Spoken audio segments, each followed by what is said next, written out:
آج کی شب میں قرآن عظیم کے 5.5 پارے مکمل ہو چکے۔ اللہ عز و جل بقیہ قرآن عظیم کو صحیح تجوید کے ساتھ پڑھنے اور آپ سب کو سننے کی توفیق عطا فرمائے۔ آج سورہ نساء کی ہم نے تلاوت کی ہے۔ سورہ نساء عربی میں عورتوں کو کہتے ہیں، عورتوں کو نساء کہا جاتا ہے، اور آپ اس بات سے اندازہ لگائیں کہ پوری عورتوں کے نام کی ایک سورہ ہے، مردوں کے نام کی سورہ نہیں ہے، یعنی رجال نام سے نہیں ہے، نساء نام سے سورہ ہے۔ اور پھر ہم نے اخیر میں سورہ مائدہ بھی تلاوت کی ہے۔ مائدہ دسترخوان کو کہتے ہیں۔ ظاہر سی بات ہے، سوروں کا جو نام ہے وہ اس میں موجود مضمون کے حساب سے ہی آتا ہے۔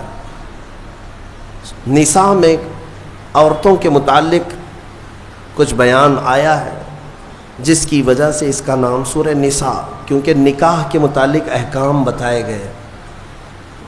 اور مائدہ میں ایک دسترخوان کا ذکر ہے، جس کی وجہ سے اس کا نام مائدہ رکھا گیا۔ آج ہم نے جو آیتوں کی شروعات کی 5ویں پارے کی، وہیں سے کچھ احکام اللہ تعالیٰ نے ہمیں بتائے۔ الرجال قوامون علی النساء، اللہ تعالیٰ نے مردوں کو عورتوں پر حاکم بنایا۔ حاکم کا مطلب حکومت کرنے والا مراد نہیں، بلکہ کفالت کرنے والا، عورتوں کی نگرانی کرنے والا، یا عورتوں کو اپنی نگرانی میں رکھ کر پرورش کرنے والا۔ مرد کو اللہ نے یہ اتھارٹی دی۔ شریعت کے مطابق مردوں کو اللہ تبارک و تعالیٰ نے ہماری شریعت کے مطابق یہ اتھارٹی دی ہے۔ اب کچھ باتیں یہاں سے لے کر کے کچھ لوگ واویلا مچاتے ہیں کہ اسلام میں مردوں اور عورتوں کو برابر کے حقوق نہیں ہیں، عورتوں کو دیوار کے اندر بند کر دیا جاتا ہے، وہ کام کاج کرنے والی ہے، بس جھاڑو پوچھا کرتی رہ جائے زندگی میں، اور اس کا کوئی کام نہیں ہے۔ ان ظالموں کو کیا پتہ کہ عورتوں کا اسلام میں مقام کیا ہے۔ جو دور بیٹھ کر کے واویلا مچاتے ہیں، ان کے نزدیک برابری کا مطلب یہ ہے کہ عورت کو ننگا کر کے بازار میں لایا جائے۔ واللہ میں کہتا ہوں، اسلام نے جو عورتوں کا مقام عطا کیا، ایک خاتون جنت سیدہ کائنات فاطمۃ الزہرا کے قدموں کے برابر لاکھوں مرد بھی نہیں ہو پائیں گے۔ ان کا جو مقام ہے، یہ نہیں ہے کہ اسلام نے عورتوں کو کہیں گرایا ہے، برابری، بلکہ کچھ خصوصیات مردوں کی ہے وہ مردوں کو دی گئی، کچھ خصوصیات عورتوں کی ہے تو عورتوں کو دی گئی۔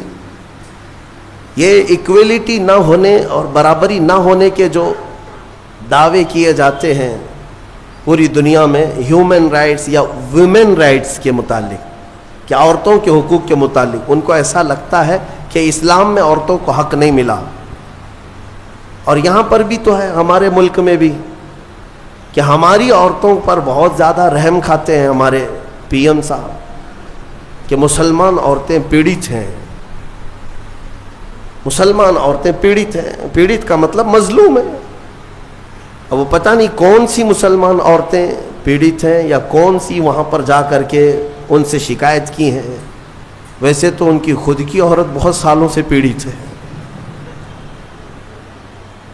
میرے عزیزوں، اسلام نے جو حقوق عورتوں کو عطا کیے، میں چیلنج کے ساتھ کہتا ہوں، پوری دنیا میں کسی بھی کمیونٹی نے وہ حقوق نہیں دیے، وہ حقوق نہیں دیے۔ تمہیں پتہ ہے، ایک زمانہ تھا جب عورتوں کو 5 زنجیریں باندھ کر کے بازار میں لایا جاتا تھا۔ یونان جیسی پوش حکومت، اس زمانے میں سپر پاور کہلائی نہیں جانے والی یونان کی حکومت، عورتوں کو وہ 5 زنجیریں باندھتے تھے، 2 ہاتھوں میں، ایک گلے میں، 2 پیروں میں، اور 5 زنجیریں باندھ کر کے کبھی بازار لانا ہوتا تو عورت کو ساتھ میں لاتے، اس طرح سے کھلے چھوڑ کر کے نہیں۔ اسلام کی عظمتوں پر قربان جاؤ، اسلام نے ان زنجیروں کو کاٹ دیا، اور انہی 5 زنجیروں کو عورت کا زیور بنا دیا. آج بھی عورتیں دونوں ہاتھ میں بنگڑیاں پہنتی ہیں, گلے میں نیکلس پہنتی ہیں, دونوں پیروں میں پائل پہنتی ہیں. یہ کیوں ہے؟ بعض لوگوں نے فرمایا یہ پرانے ادھی چیزوں کی علامات ہیں, لیکن پہلے زنجیریں تھیں, اب یہ زیور بن گئے. یہ اسلام کی دین ہے, اسلام کا دین ہے, اسلام کا صدقہ ہے. عورتوں کے متعلق ایک اور تعجب کی بات میں بتاؤں آپ کو. رشیا میں, جو آج پورے دنیا میں چرچے پر ہے, رشیا میں ایک مرتبہ ایک کانفرنس ہوئی, بڑے بڑے دانشور اس میں جمع ہوئے ہیں. جب میں نے کتاب میں یہ کانفرنس کے بارے میں پڑھا تو مجھے ہنسی آ گئی اس بات پر کہ بڑے بڑے دنیا کے دانشور جمع ہوئے تھے اس کانفرنس میں, میٹنگ تھی.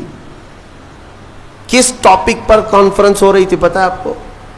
ٹاپک یہ تھا کہ عورت کو انسان سمجھا جائے یا نہیں سمجھا جائے.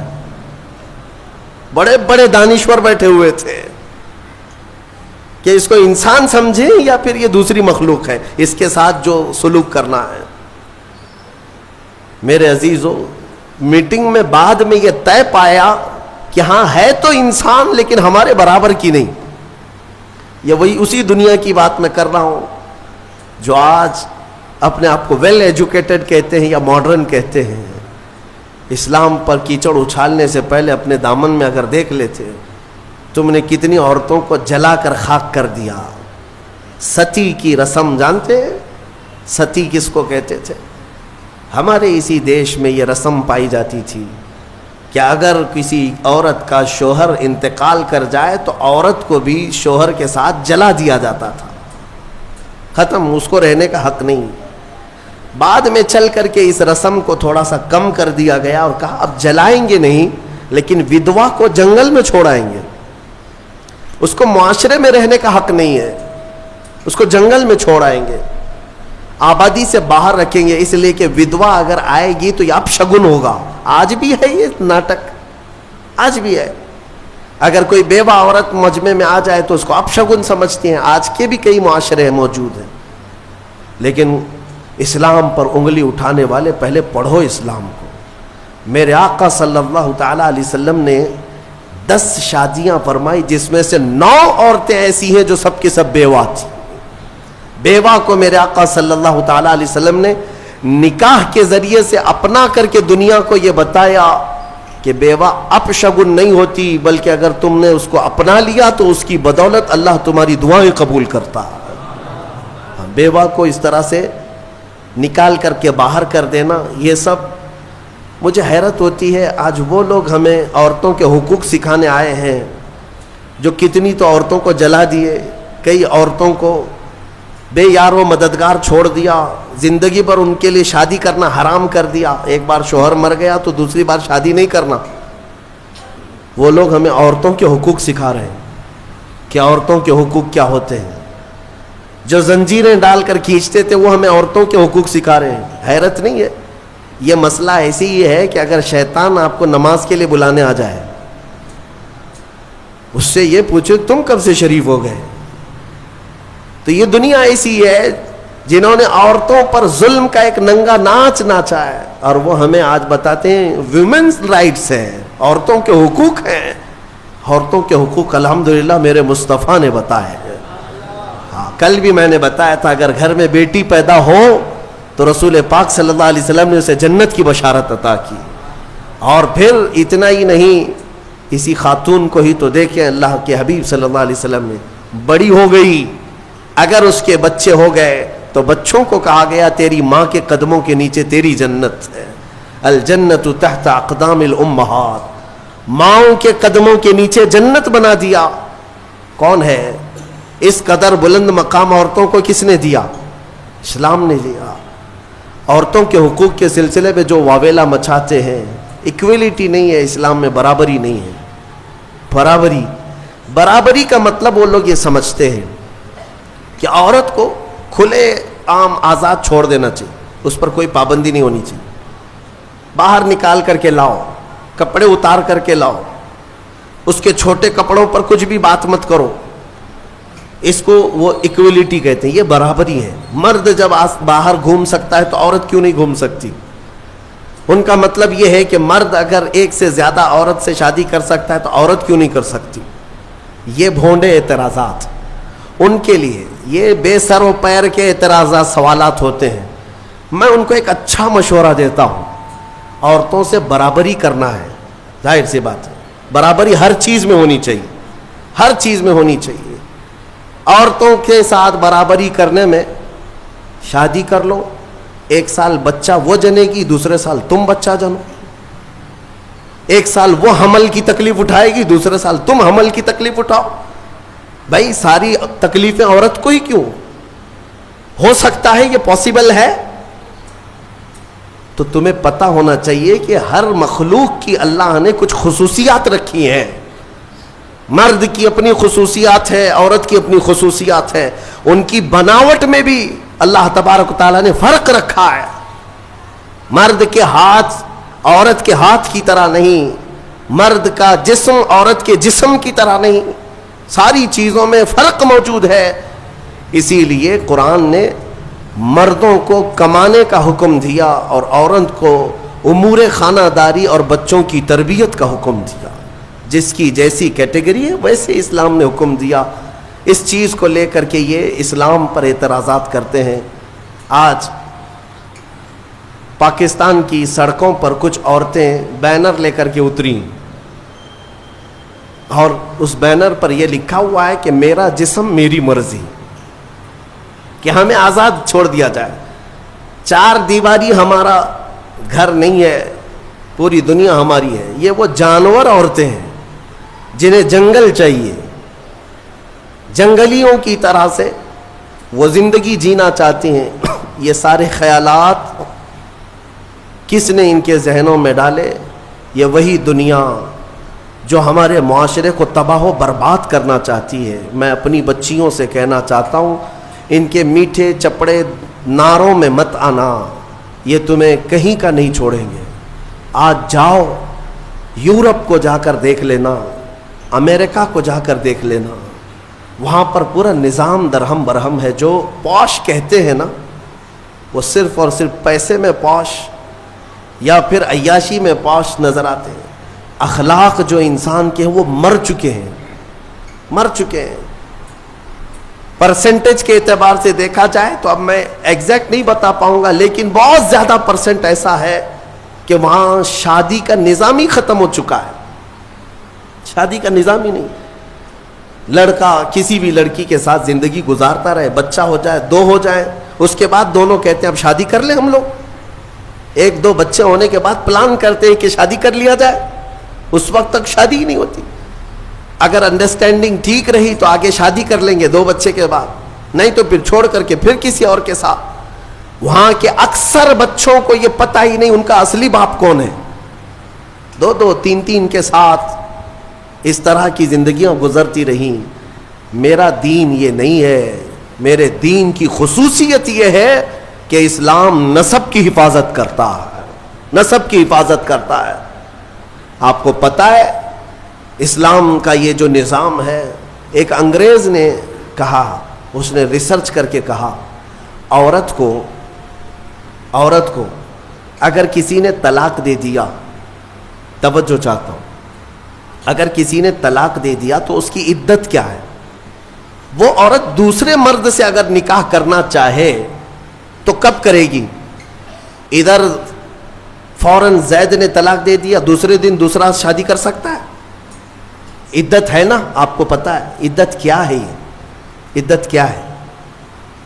3 بار عورت کی ماہواری آ جائے،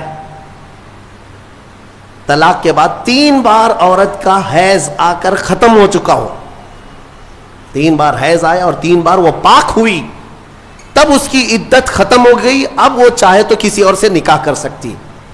یہ طریقہ ہے شریعت اسلامیہ میں. یہ کیوں رکھا گیا؟ ایک دانشور ہے، بڑا پڑھا لکھا آدمی ہے، لیکن اسلام سے اس کا تعلق تو نہیں، مسلمان نہیں ہے. اس نے کہا مجھے اس بات پر بہت حیرت ہوئی جب میں نے یہ دیکھا عدت کا کیا مسئلہ ہے، اس میں کیوں رکھا گیا؟ تو اس نے کہا کہ سائنس کے اعتبار سے میں نے پوری جانچ پڑتال کر کے دیکھ لیا، کہ اگر عورت پہلے والے شوہر کے ساتھ کچھ راتیں بھی گزاری ہو، کچھ راتیں گزاری اور اس کے بعد پہلے شوہر نے طلاق دے دیا، تو پہلے شوہر کا نطفہ اگر عورت کے جسم کے اندر موجود ہے تو وہ کب تک باقی رہتا ہے؟ تو سائنس کہتی ہے 3 بار عورت کو اگر ماہواری آ گئی تو پہلے والا سارا نطفہ پاک ہو چکا ہوتا ہے، پہلے والے کا کچھ بھی ذرہ بھی باقی نہیں رہتا، اب وہ پوری مکمل کلین ہے، تب جا کر کے وہ دوسرے شوہر کے لیے تیار ہے، دوسرا نکاح کر سکتی ہے۔ میرے عزیزو، یہ میں نہیں کہتا، غیروں نے جو پڑھا ہے وہ کہتے ہیں کہ اسلام نے یہ عدت کا جو نظام رکھا ہے وہ صرف اس لیے کہ آنے والا بچہ اس کے نسب میں کوئی اختلاط نہ ہونے پائے، نسب میں کوئی اختلاط نہ ہونے پائے، عورتوں کی بھی حفاظت اور بچوں کی بھی حفاظت۔ الحمدللہ مجھے فخر ہے اس بات پر کہ دین اسلام نے یہ پاکیزہ نظام رکھا ہے، پاکیزہ نظام۔ آپ کو پتہ ہے آج دنیا یہ سارا نظام درہم برہم کرنا چاہتی ہے۔ ہاں، جو ماڈرن کلچر کے دلدادہ ہیں ان سے میں کہتا ہوں جاؤ ذرا یورپ کو دیکھو، انہوں نے شادیوں کا نظام ختم کر دیا۔ شادیوں کا نظام ختم کرنے میں کئی چیزیں ان کے ساتھ آئی، میں بتاتا ہوں آپ کو۔ ایک سسٹم ہے جو کام کر رہا ہے، شیطان کے پجاری ہیں، وہ ڈیول ورشپرز، شیطان کے پجاری، وہ صحیح طریقے سے جو نباہ ہوتا ہے اس کو ختم کرنے پر لگی ہوئی ایک ٹیم ہے، ایک پوری ٹیم کام کرتی ہے۔ وہ مردوں کو عورتوں سے دور رکھیں، عورتوں کو مردوں سے، یا اگر رکھیں تو ناجائز طریقے سے رکھیں۔ اس کے لیے کیا کیا طریقے اپنائیں؟ میں 2 سال قبل شاید یا 3 سال قبل کی بات ہے، شب قدر میں نے اس کو عرض کیا تھا، پورا نظام جو یہ معاشرتی جو نظام ہے، ازدواجی جو نظام ہے، اس کو مار ڈالا ہے یورپ کے کئی کلچرز نے۔ کیا کیا جانتے؟ مردوں کو خود اپنے ہاتھوں سے تسکین حاصل کرنے کے طریقے سکھا دیے کہ عورت کی ضرورت ہی نہ پیش آئے، اپنے ہاتھوں سے شہوت کو پورا کر لو، خواہشات پوری کر لو۔ اس کے لیے انہوں نے کھلونے بنائے، آلے بنائے، ساری چیزیں بنائی تاکہ شادی کا نظام ہی نہ رہے۔ عورتوں کو بھی اسی طرح سے تباہ و برباد کر دیا کہ عورتیں بھی اس نظام میں نہ آئیں، وہ اپنی جسمانی خواہش پوری کرنے کے لیے وہ پلاسٹک کا بھی سہارا لے لیں، کسی بھی دوسری چیزوں کا سہارا لے لیں۔ میں نے جب یہ پڑھا کہ باہر کئی جگہ پر مارکیٹ میں باضابطہ سلیکون کی پوری عورتیں ملتی ہیں، پورا کا پورا مرد ملتا ہے، سلیکون ایک ربر ٹائپ کا، اس کا پورا خوبصورت مرد بھی بنایا جاتا ہے، خوبصورت عورت بھی بنائی جاتی ہے، تاکہ جسے اپنی جسمانی خواہش پوری کرنا ہو تو ان کھلونوں کے ساتھ پورا کر لے اور اپنے آپ کو تباہ و برباد کر لے۔ ہوگا کیا اس سے؟ یہ نظام ختم کرنا ہے ان کو کہ ازدواجی نظام ہی نہ رہے، نہ بچے ہوں، نہ صالح معاشرہ ہو، نظام ختم کرے۔ بہت لوگ اس میں تباہ و برباد ہو چکے، یہ سلیکون کی گڑیا اور گڈے بنائے گئے، ان کی زندگیوں میں داخل کیے گئے، یہ ہٹ گیا تو پھر ان لوگوں نے کئی ملکوں میں LGBT کمیونٹی کو متعارف کرایا۔ یہ کیا ہے؟ LGBT کمیونٹی ایک معاشرہ ہے، یہ پوری دنیا میں کام کر رہے ہیں، 50 لاکھ سے زیادہ کے ممبر ان کے ہندوستان میں ہیں، ہر کنٹری میں ان کو سہولیات دی جا رہی ہیں۔ یہ کون لوگ ہیں؟ یہ وہ لوگ ہیں کہ مرد مرد سے اور عورت عورت سے اپنی خواہشات پوری کریں۔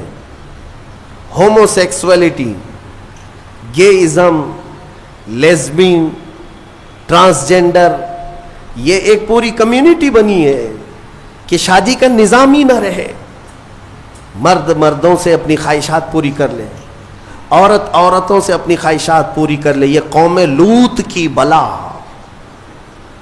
جس کے متعلق قرآن نے کہا اس گناہ میں جو مبتلا ہیں وہ دردناک عذاب میں گرفتار ہوں گے۔ 3 جگہ ان کا ذکر آیا ہے۔ حضرت لوط علیہ السلام کی قوم اس گناہ میں مبتلا تھی، اللہ تعالیٰ نے فرمایا ان کی زمین کو اٹھا کر اللہ نے پلٹ دیا، لیکن اس سے پہلے کیا کیا؟ وَأَمْطَرْنَا عَلَيْهِمْ حِجَارَةً مِّن سِجِّيلٍ، نوکیلے پتھروں کی بارش کی گئی تھی ان پر، ان کے جیسی سروں پر وہ پتھر پڑتے تھے تو بھیجا نکل جاتا تھا، قوم لوط۔ اور اس کے بعد زمین کو اٹھا کر فَجَعَلْنَا عَالِيَهَا سَافِلَهَا، اللہ فرماتا ہے بلند کیا گیا اور پھر گرا دیا گیا۔ قوم لوط پر جو عذاب آیا اس کو قوم سدوم بھی کہتے ہیں۔ جارڈن میں کبھی آپ کو جانا ہو تو یہ وہی علاقہ ہے جہاں حضرت لوط علیہ السلام کا قیام تھا۔ میں نے خود سفر کیا، تقریباً 150 سے 200 کلومیٹر تک گاڑی چلتی رہے تو صرف اور صرف کالے کالے پتھر ہی ہیں، عجیب قسم کے پتھر ہیں، دیکھو تو ڈر لگے۔ آج بھی نہ کوئی آبادی ہے، نہ کوئی گھر ہے، نہ کوئی درخت ہے، کچھ نہیں، بہت دور تک صرف کالے کالے پتھر پڑے ہوئے ہیں۔ وہ کس زمانے کے پتھر اور کس پہ برسے ہوئے پتھر یہ تو میں یقین کے ساتھ نہیں کہتا، لیکن علاقہ وہی ہے جو قوم لوط پر عذاب آیا تھا۔ میرے عزیزوں، میرے کہنے کا خلاصہ یہ ہے کہ یہ دنیا اس اسلامی خصوصیات کو مار ڈالنا چاہتی ہے، ختم کرنا چاہتی ہے کہ سالے معاشرہ نہ رہے۔ ایک بات یاد رکھنا، بڑے بزرگوں نے لکھا ہے کہ جو حلال طریقے سے بچہ آتا ہے نا، وہ بزرگوں کا ادب بھی جانتا ہے، حلال و حرام کی تمیز بھی جانتا ہے، اس کی زبان بھی پاک ہوتی ہے اور اخلاق بھی اچھے ہوتے ہیں۔ اور جو حرام طریقے سے دنیا میں آیا ہے تو پھر اس کے اندر اس کے کیریکٹر بہت خراب بھی ہو جاتے ہیں، شیطانی چکر کا وہ ایک پورا کا پورا وہ نظر آتا ہے، پیکر نظر آتا ہے۔ بہرحال عورتوں کے متعلق مجھے بات یہ عرض کرنی تھی کہ اللہ تبارک و تعالیٰ نے ان کے پورے حقوق یہاں پر شریعت میں ہمیں عطا کیے ہیں۔ بعض لوگ ایک سوال یہ کرتے ہیں کہ جب وراثت بانٹتے ہیں تو مرد کو 2 حصے، عورت کو 1 حصہ کیوں؟ آپ نے سنا ہوگا نا کہ عورت کو آدھا، مرد کو 1، یا تو اس کا دوسرا معنی ایسے ہے کہ اگر کسی باپ کا انتقال ہوا، اس کے گھر میں 2 بیٹے اور 2 بیٹیاں تھیں، 2 بیٹے 2 بیٹیاں تھیں، تو مال کیسے تقسیم ہوگا؟ 3 حصوں میں تقسیم ہوگا، ایک حصہ دونوں بیٹوں کو دیا جائے گا اور ایک حصہ جو بچہ ہے وہ آدھا آدھا لڑکیوں میں دیا جائے گا، آدھا آدھا دونوں لڑکیوں کو دیا جائے گا، یعنی 4 اولاد تھی تو 3 حصوں میں بانٹا جائے گا، ایک حصہ لڑکے کو اور آدھا آدھا لڑکی کو۔ تو اس دنیا کو یہی بات شوشہ مل گیا، کہا کہ لڑکی کو آدھا کیوں، لڑکی کو آدھا کیوں، لڑکے کے برابر کیوں نہیں دیا جاتا؟ انہیں پتہ نہیں اسلام نے ان خواتین کو اور بھی کہاں کہاں حصے رکھے ہیں۔ یہ لڑکی کا باپ کی طرف سے ملنے والا آدھا حصہ ہے، یہ اپنے بھائی کے برابر نہیں، آدھا۔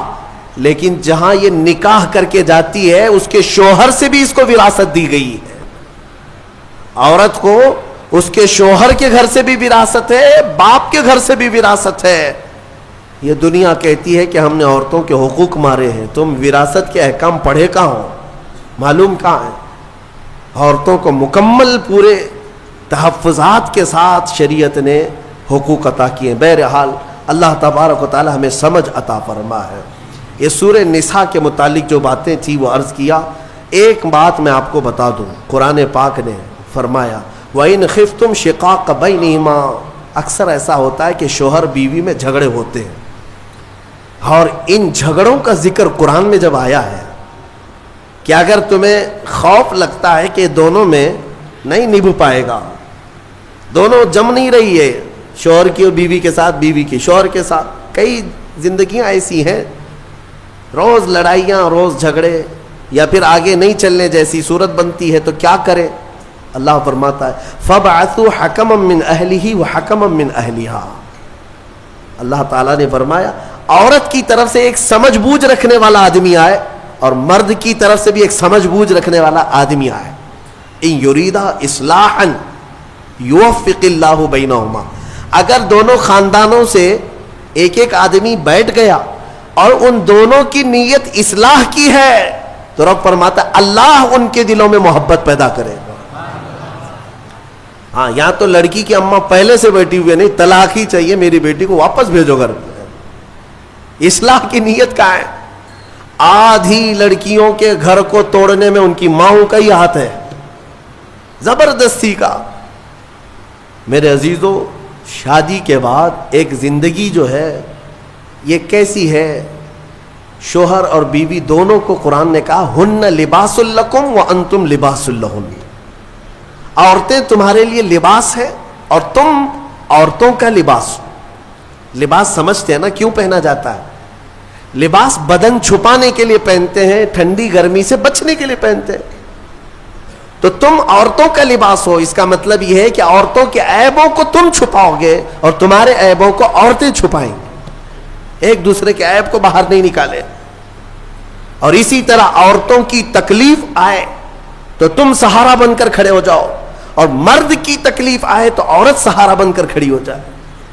ماں خدیجۃ الکبریٰ رضی اللہ تعالی عنہا کی زندگی کو دیکھیں. حضور پاک صلی اللہ تعالی علیہ وسلم سے جو وفا تھی, محبت تھی. اللہ, حضور غار ہرا سے جب اترتے, دوپہر کا وقت ہو, غار ہرا 3000 فٹ اونچا پہاڑ ہے. حضرت خدیجہ اپنے گھر سے باہر آنگن میں کھڑی ہوتی تھی. گزرنے والے کہتے خدیجہ, حضور پاک صلی اللہ تعالی علیہ وسلم تیرے شوہر آ رہے ہیں, ابھی وقت لگے گا, جب تک تو چھاؤں میں بیٹھ جا. حضرت خدیجہ کہتی ہے میرا دل گوارا نہیں کرتا, میرے سرتاج دھوپ میں اتر رہے اور میں چھاؤں میں بیٹھی رہوں. جتنی دیر میرے رفیق حیات صلی اللہ علیہ وسلم دھوپ میں اتر رہے ہوں اتنی دیر میں بھی تو دھوپ میں کھڑی رہوں. حصے داری اس کو کہتے ہیں, پارٹنرشپ یہ ہوتی ہے, شریک حیات اس کو کہتے ہیں, لائف پارٹنر یہ ہے. حضرت خدیجہ کا جب انتقال ہوا میرے آقا کو اتنا غم ہوا, اتنا غم. پورے سال کا نام رسول پاک نے عام الحزن رکھا. یہ غم کا سال ہے جس سال ام المومنین کا انتقال ہوا. اور وہ عجیب لمحہ تھا جب سیدہ کائنات فاطمۃ الزہرا سلام اللہ علیہا حضور کی بارگاہ میں تھیں. چھوٹی عمر تھی جب حضرت خدیجہ کا انتقال ہوا, حضرت فاطمہ بہت چھوٹی تھی. حضور پاک صلی اللہ علیہ وسلم نے بلایا, حضرت فاطمہ سے محبت کیا اور کہا فاطمہ تیری ماں کے انتقال سے پہلے تیری ماں نے کچھ کہا تھا, کوئی خاص بات جو مجھے نہ کہی؟ حضرت فاطمہ کہتی ہاں ابا جان, اماں نے انتقال سے ایک دن پہلے مجھ سے کہا تھا فاطمہ اگر میں مر جاؤں, اگر میرا انتقال ہو جائے تو میرے کفن کے ساتھ تو اپنے بابا جان کا جبہ بھی رکھ دینا, اپنے بابا جان کا جبہ میرے کفن کے ساتھ رکھ دینا, میری قبر میں رکھ دینا. حضرت فاطمہ روتے ہوئے کہتی ہیں یا رسول اللہ اماں کی ایک خواہش تھی. حضور اکرم صلی اللہ تعالی علیہ وسلم کی آنکھوں میں آنسو آ گئے اور میرے آقا نے فرمایا فاطمہ قسم رب ذوالجلال کی تیری ماں نے میرا جبہ ہی پوچھا, قسم رب ذوالجلال کی اگر خدیجہ یہ کہتی تو میں اپنے جسم کی چمڑی بھی اتار کر دیتا, اگر وہ جلد مانگتی تو میں اپنے جسم کی چمڑی بھی اتار کر کے اس کو دیتا. یہ ہے ازدواجی زندگی کی محبت. شوہر بیوی ایک دوسرے کو تان و تشنیع کرتے رہے, عورت شوہر کے غائبانہ میں خیانت کرتی رہے, تو یہ کون سے لائف پارٹنر ہے, کون سے شریک حیات ہے؟ اعتماد کے رشتے کا نام ایک نکاح ہے, اعتماد ہو. شوہر اپنی بیوی پر شک کرتے ہوئے کب تک جی سکتا ہے؟ عورت اپنے مرد پر شک کرتے ہوئے کب تک جی سکتی ہے؟ شک کی دیوار ایسی خطرناک ہے جس کا علاج بھی نہیں بلکہ یہ زندگیاں توڑ دیتی ہیں. قرآن کہتا ہے اگر دونوں میں اصلاح کا ارادہ ہے تو اللہ دونوں میں محبت پیدا کرے. یہ میرے آزمائی ہوئی بات ہے. اسی جگہ پر میں آپ کو بتاؤں, اسی جگہ پر لیٹر لے کر کے 2 لوگ ہمارے پاس آئے تھے جس پر پورا مضمون تھا کھلا نامہ, کھلا چاہیے. شادی ہو کر 1 سال ہو گیا، کھلا نامہ اور سب تیار ہے ہمارے سامنے، بس ہمیں گواہ بنا کر سائن لینا ہے۔ ہم نے جانچ پڑتال کی کہ 1 سال کے اندر ایسا کیا دیکھ لیا کہ کھلا کے لیے آ گئے ایک دوسرے کو؟ بس کچھ بھی نہیں ہے۔ عورت جب بھی کچن میں جاتی ہے تو اسے کچھ تکلیف ہوتی ہے، اور ہماری اماں کہتی ہے کہ اس پہ اثرات ہیں، جنات ہیں، اس پہ آسیب ہے، گھر میں کہاں اس کو رکھیں گے؟ تو میں نے یہی کی بات ہے، مجھے یاد ہے، اس نوجوان سے کہا کہ تمہاری اماں سے پوچھو اگر میں اس کے جنات نکال دوں تو کیا رکھو گے؟ یہ کھلا ختم کرو گے؟ کہا ٹھیک ہے، کہا میں 40 دن کا ٹائم لیتا ہوں، مجھے وقت دیا جائے، میں نکالتا ہوں۔ تو پھر مسئلہ صرف اتنا تھا، وہ جنات کیوں آتے تھے، آسیب کیوں آتے تھے؟ ہم نے علاج بھی کیا، جو دعا کا علاج ہے وہ اپنی جگہ پر، لیکن جب کسی سے محبت کے ساتھ حقیقی مسئلہ پوچھ لیا جائے تو بتا دیتے ہیں۔ لڑکی کو کام کرنے آتا نہیں تھا، نئی شادی ہوئی تھی، سیکھا کچھ بھی نہیں تھا، کچن میں جاتی تھی تو ہاں ہو کرتی تھی کہ کسی طرح سے میں روٹی بنانے سے بچ جاؤں، کچھ تو ہو جائے، لیکن اس کی اس حرکت کی وجہ سے سارے گھر میں لگا کہ جنات ہے اس پہ، آسیب ہے۔ تنبیہ کیا کہ کام سیکھ لے 1 مہینے کے اندر، کب تک اس طرح ہاں ہو سے زندگی چلے گی؟ خلا سے بہتر ہے کہ زندگی محبت کے ساتھ گزرے۔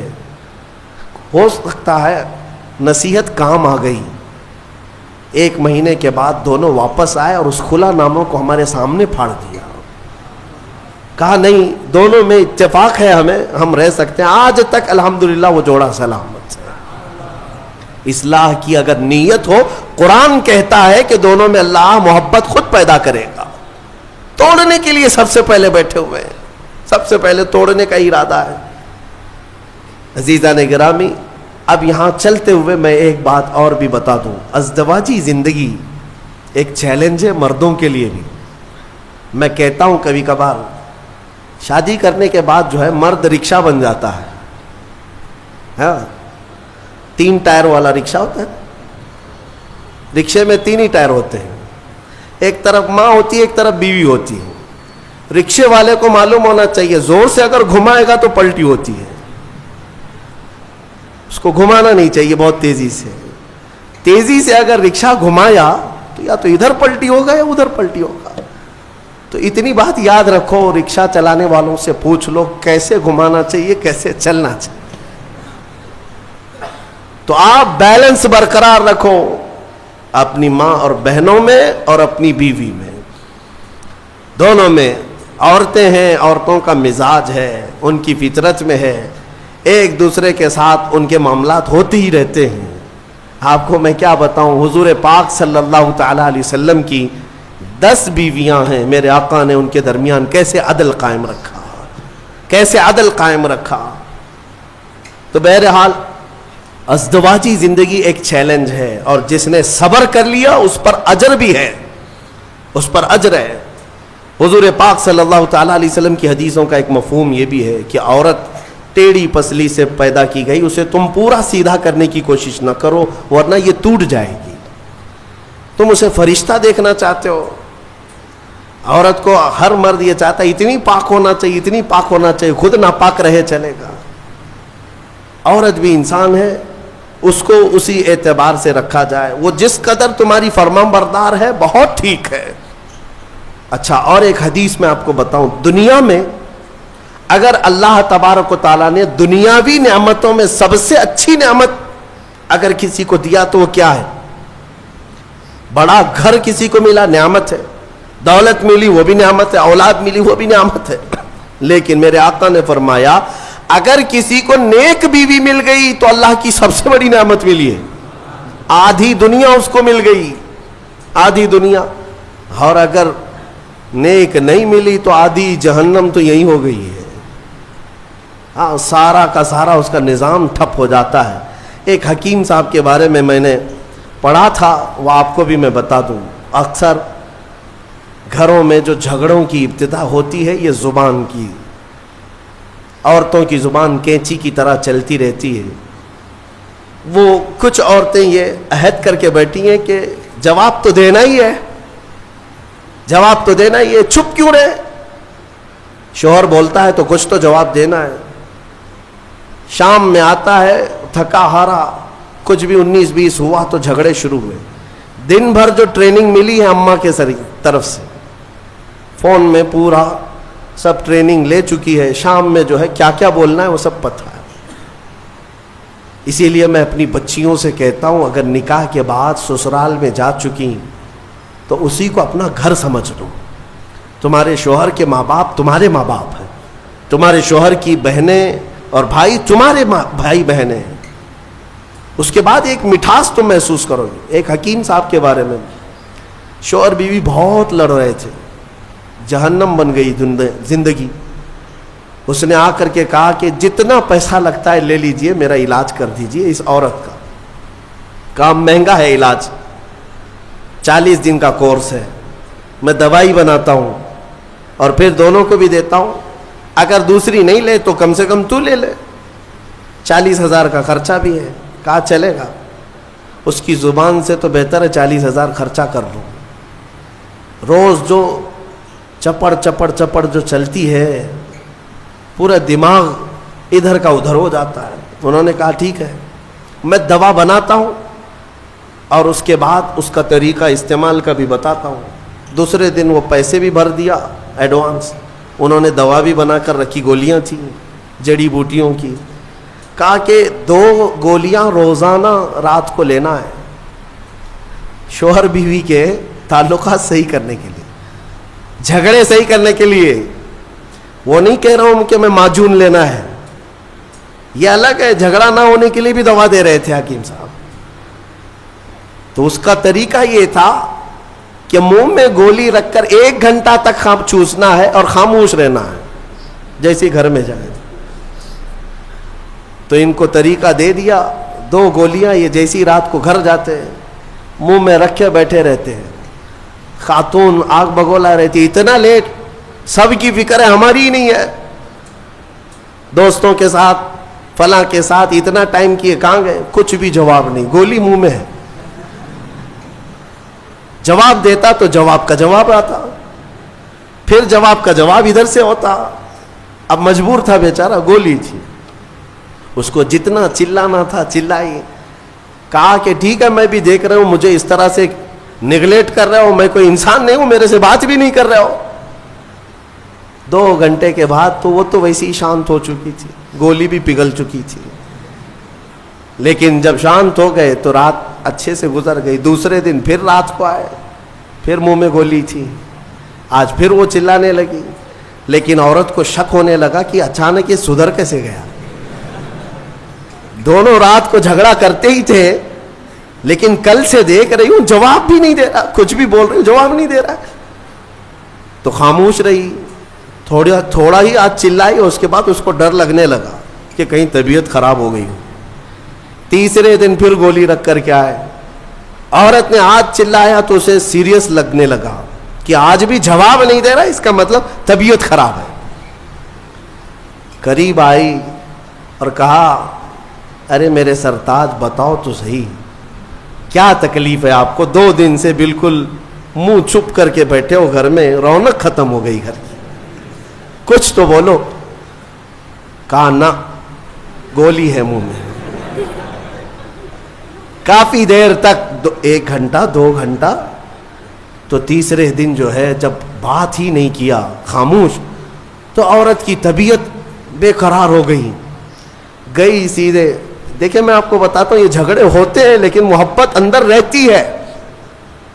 مصلی بچھا کر کے اللہ کی بارگاہ میں دعا کرنے لگی کہ مولا میرے شوہر کو صحیح کر دے, اگر اس کی طبیعت خراب ہے تو شفا دے دے. وہ دعا کرتی رہی. میاں کو ہوا کچھ نہیں تھا, گولی تھی, اور سو گئے.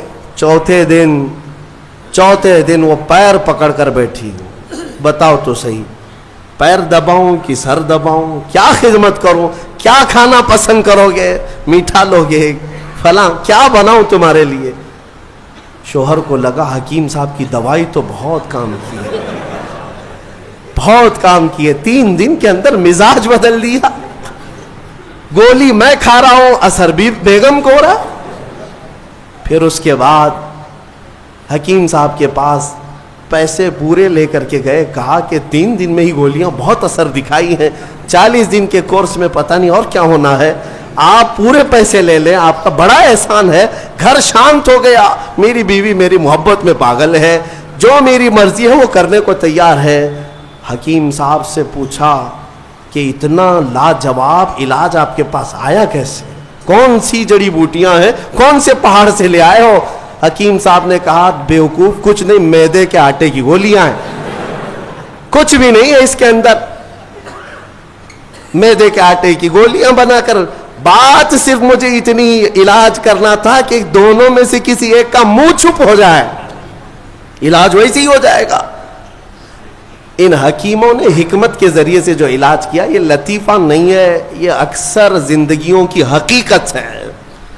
میں تمہیں ہنسانے کے لیے کوئی لطیفہ نہیں بولنا چاہتا، بلکہ زندگیوں میں داخل ہو کر کے دیکھو کہ یہ ابتدا صرف جواب در جواب، جواب در جواب سے ہوتی ہے اور طلاق تک پہنچتی ہے. کتنوں کو جا کر ہم نے کورٹ میں دیکھا ہے، ایک طرف شوہر ایک طرف بیوی ہے، ایسے لوگوں کے سامنے سر جھکائے کھڑے ہیں انصاف کے لیے. یہ زندگیاں کیوں اس طرح سے ناکارہ ہو گئیں؟ اس کی وجہ یہی ہے کہ انا آ گئی، غرور ہے، تکبر ہے. قرآن کے اس فرمان پر عمل کرو. اللہ تعالیٰ نے فرمایا اگر اصلاح کا ارادہ ہے دونوں کا تو اللہ دونوں کے دلوں میں خود محبت پیدا فرمائے گا. یوفق اللہ بینہما، اللہ فرماتا اللہ ان دونوں کے دلوں میں محبت خود پیدا کرے گا. اللہ کریم جوڑوں کو سلامت رکھے. تفسیر جو اصل بات عرض کرنی تھی وہ رہ گئی، اتنی بات عرض کر دوں. مصطفیٰ کریم صلی اللہ تعالیٰ علیہ وسلم کے متعلق قرآن کی یہ آیت آئی ہے، فلا وربک لا یؤمنون حتی یحکموک فیما شجر بینہم. اے رسول قسم تمہارے رب کی، وہ شخص مومن ہو ہی نہیں سکتا جو اپنے جھگڑوں میں آپ کو فیصل نہ سمجھے. حضور کو اگر کوئی فیصل نہیں مانتا، حضور کو اگر کوئی حکم نہیں مانتا، تو قرآن کہہ رہا وہ شخص مومن ہی نہیں ہے، مومن ہی نہیں ہے. کئی لوگوں کو ایسے ہم نے دیکھا ہے، کہتے ہیں ایسی ہم شریعت نہیں مانتے، ہاں ہم یہ حدیث قرآن نہیں مانتے. نعوذ باللہ، یہ جملہ کفریہ ہے، کافر ہو گئے، اسلام سے نکل گئے کسی نے اگر ایسا کہا. بلکہ یہ کہو چاہے دنیا ادھر کی ادھر ہو جائے، ہم مانیں گے تو میرے رسول کا فیصلہ مانیں گے. ہاں منافقین کے متعلق یہ کہا گیا ہے کہ وہ رسول کا فیصلہ نہیں مانتے، اپنی طبیعت کا مانتے ہیں. اللہ تعالیٰ انہیں ہدایت عطا فرمائے. آج ایک یادگار ہمارے لیے سال کا ایک دن ہے کہ 3 رمضان المبارک کو خاتون جنت سیدہ کائنات سیدہ فاطمۃ الزہرا سلام اللہ علیہا کا یوم وصال ہے.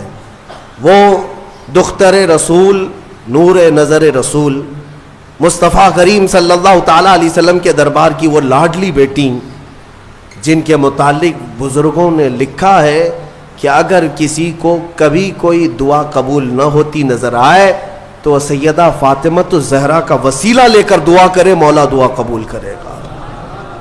اس خاتون جنت کا آج یوم ہے، ان کا دن ہے. فاتحہ خوانی کا بھی اہتمام ہے، اور ہم آج کی اس تفسیر کے بعد اس خاتون جنت کی بارگاہ میں خراج عقیدت پیش کرتے ہوئے ان کے وسیلے سے اللہ کی بارگاہ میں دعا بھی کرتے ہیں، مولا اس سیدہ کائنات کے صدقے و توسل ہم سب کو عزتوں سے اور رحمتوں سے نوازے. اور کتنی اہم بات ہے، کتنی فضیلت کی بات ہے کہ آج ہم نے سورہ نساء تلاوت کی ہے. سورہ نساء عورتوں کے نام سے، اور سیدہ فاطمہ کو سیدۃ نساء العالمین کہا میرے آقا نے، کہ ساری دنیا کی عورتوں کی سردار کا نام فاطمہ ہے. صرف دنیا ہی نہیں، جنتی خواتین کی سردار کا بھی. ایک روایت میں یہ ملتا ہے قیامت کے دن ایک فرشتہ اعلان کرے گا، یا اہل محشر غضوا ابصارکم فإن فاطمة بنت محمد تمر إلى الجنہ. فرشتے کی طرف سے اعلان آئے گا، اے محشر میں کھڑے ہوئے لوگوں اپنی آنکھیں نیچی کر لو، اس لیے کہ محمد الرسول اللہ صلی اللہ علیہ وسلم کی بیٹی سیدہ فاطمہ جنت کی طرف جا رہی ہے. جب وہ جنت کی طرف جا رہی ہوں گی 70,000 عورتوں کے جھرمٹ میں، 70,000 خواتین کے جھرمٹ میں، اس وقت بھی یہ اعلان ہوگا کہ اپنی آنکھیں نیچی کر لو. تو آپ اندازہ کریں ان کا مقام و مرتبہ کیا ہے. قیامت کے دن ان کا مقام اعلان کے ساتھ بتایا جائے گا. مولا کریم کہنے سننے سے زیادہ عمل کی توفیق عطا فرمائے اور ہماری عورتوں کو کنیزان فاطمہ میں شامل فرمائے. الی اشرف النبی الاکرم محمد المصطفیٰ صلی اللہ علیہ وسلم ملتہ و جمیع المسلمین والمسلمات الکرام. الفاتحہ.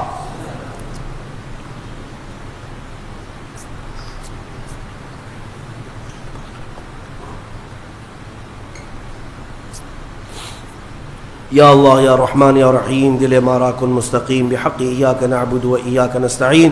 مالک و مولا پروردگارہ کریمہ کارسازہ جو کچھ پڑھا اس کو اپنی بارگاہ میں قبول فرما. اس کا ثواب اپنے حبیب پاک صلی اللہ علیہ وسلم کی بارگاہ میں نظر قبول فرما. مصطفیٰ کریم صلی اللہ علیہ وسلم کے صدقے و توسل تمام انبیاء کرام علیہم السلام، خلفائے راشدین، صحابہ کرام، صحابیات، ازواج مطہرات، بنات طیبات، شہداء کرام، صالحین، ائمہ مجتہدین، جملہ اولیاء کرام، تمام مؤمنین مؤمنات، مسلمین مسلمات کی روحوں کو نظر کیا قبول فرما. خصوصاً بالخصوص سیدہ کائنات، مخدومہ کائنات، جگر گوشہ رسول سیدہ فاطمۃ الزہرا سلام اللہ علیہا کی بارگاہ میں نظر مولا قبول فرما. اے کریم خدا ارحم الراحمین، دختر رسول کی برکت سے ان کے صدقہ و توسل مولا ہم سب کی زندگی میں آئی ہوئی بلاؤں کو دور فرما دے، سب مصیبتوں کو دور کر دے. اے اللہ ہماری حاجتوں کو پوری فرما دے. اے کریم خدا ہم میں جو بیمار ہیں انہیں شفا دے دے، جو بے اولاد ہیں انہیں صالح اولاد دے دے، جو قرضوں میں ڈوبے ہیں ان کے قرضوں میں آسانیاں دے دے. اے رب ذوالجلال جو بے جوڑ ہیں انہیں صالح رشتے عطا کر، جو ناحق مقدمے اور جیلوں میں ہیں ان کی رہائی کی سبیل پیدا فرما. اے کریم خدا ارحم الراحمین ہم کو گناہوں کے مرض سے شفا عطا فرما. قیامت کے دن مولا ہم سب کو عزت و سرخروئی عطا فرما. ہماری ماؤں، بہنوں، بچیوں، بیٹیوں، بہوؤں سب کو مولا سیدہ کائنات کی چادر کا صدقہ عطا فرما. ان اللہ وملائکتہ یصلون علی النبی یا ایھا الذین آمنوا صلوا علیہ وسلموا تسلیما.